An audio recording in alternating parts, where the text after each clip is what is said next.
If you're living your own life, leader doesn't mean everybody follows you. Leader just means you live life on your terms. That you don't settle for less than you can be or do or share or create or give. And if you're going to be a leader, the first step is you got to see it as it is. And that's what we're going to do these next couple of days. We're going to see things as they are, but not worse than it is. And please jot that down. Most people make it worse than it is. Do me a favor, just for a second. Throw in the chat. Why do most people make it worse than it is? Why do they even oh, why even try? It's never going to work. The world's going to come to an end. Put it in the chat so I can see. Why do people make it worse than it is? That's right. Most of you are saying some version of they don't want to be disappointed.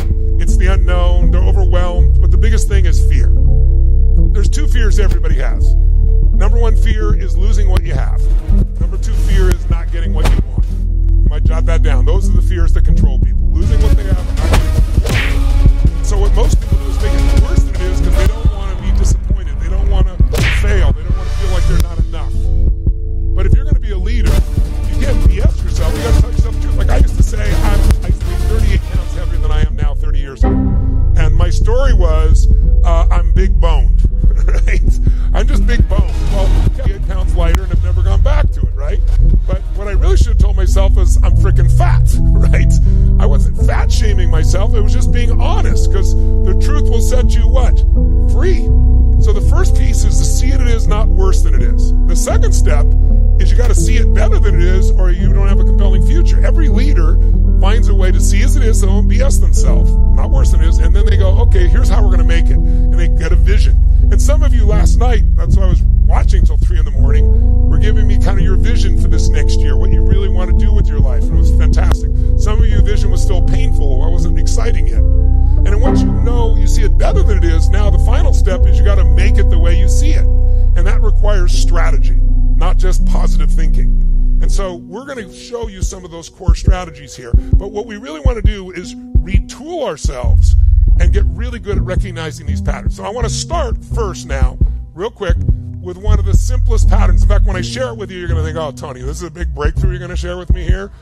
But I'd rather tell you the truth than something really exciting when the truth is what will change it. The number one pattern that will affect your success or failure in anything is your level of energy. When you are low energy, what do you do with your life? When you're low energy, how do you think about life? When you're low energy, how do you feel in your relationship? When you're low energy, everything stresses you out. Who here has ever snapped at somebody and it wasn't anything they said or did, it was just in such a low state? Who's ever done this? Give me a noise or a thumbs up if you're on the chats there. Make some noise, let me know, right? Who's ever been snapped at unfairly? Let's share hands on that one too, right? Oh, good. I've got both sides of the table. Well, look, it's not an excuse, but the reason you did that is you were in such a lousy state. Low energy puts you in a low state, and you will not find the answers. Negativity comes out. Survival instincts come out. Our brains are not designed to make us happy. Our brains are designed to make us survive. Your job is to take control of this brain and make yourself happy. And the way you do that, and we're going to show you some great tools, and we're going to experience them here, but the way you do that is not by just using your mind. You're going to learn